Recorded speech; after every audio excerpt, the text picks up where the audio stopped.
കുണ്ടന്നൂർ തേവരപ്പാലം അറ്റകുറ്റപ്പണിക്കായി 2 ദിവസം അടച്ചിടുന്നു.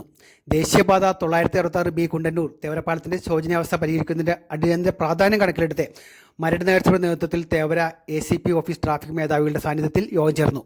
മരട് നഗരസഭ chairman Shri Antony Ashamparambil, assistant commissioner of police P Rajkumar, deputy chairperson advocate Esmi Sanal, പൊതുമരാമത്ത് സ്റ്റാൻഡിംഗ് കമ്മിറ്റിയുടെ ചെയർപേഴ്സൺ ശോഭചന്ദ്രൻ, കൗൺസിലർമാരായ Ajithanandakumar, PD Rajesh, Chandrakaladharan, Aluva assistant executive എഞ്ചിനീയറുടെ പൊതുമരാമത്ത് വകുപ്പ് ദേശീയപാത ഉപവിഭാഗം assistant engineer Shibu PJ, site manager Raganth, overseer Sujatha എന്നിവർ യോഗത്തിൽ സംബന്ധിച്ചു.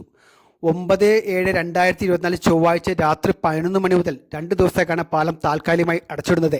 വെള്ളിയാഴ്ച രാവിലെ പാലം തുറന്ന് ഗതാഗതം പുനഃസ്ഥാപിക്കാമെന്ന തീരുമാനമാണ് നഗരസഭ ചെയർമാൻ ശ്രീ ആന്റണി ആശാമ്പറമ്പിന്റെ നേതൃത്വത്തിൽ assistant commissioner of police P രാജ്കുമാറിന്റെ നേതൃത്വത്തിലെടുത്ത കമ്മിറ്റിയുടെ തീരുമാനം. കഴിഞ്ഞ 1 മാസത്തോളമായി കുണ്ടന്നൂർ പാലം ടാറിങ്ങിന്റെ അപാകത മൂലം കുണ്ടും കുഴിയും രൂപാന്തരപ്പെട്ട് ഗതാഗത കുരുക്ക് ഉണ്ടാകാൻ തുടങ്ങിയിട്ട് നിരവധി സംഘടനകളാണ് വലിയ പ്രതിഷേധങ്ങൾക്ക് നേതൃത്വം നൽകിയത്.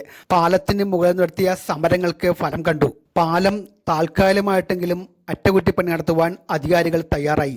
മരട് നഗരസഭ ജനപ്രതിനിധികൾ മുൻകൈയെടുത്തും ACP ശ്രീ രാജ്കുമാർ സാറിന്റെ ചർച്ചയ്ക്ക് വിളിച്ച സാഹചര്യത്തിലാണ് 2 ദിവസമെങ്കിലും പൂർണ്ണമായി പാലം അടച്ചിട്ട് അറ്റകുറ്റപ്പണി നടത്തുവാൻ തയ്യാറായത്.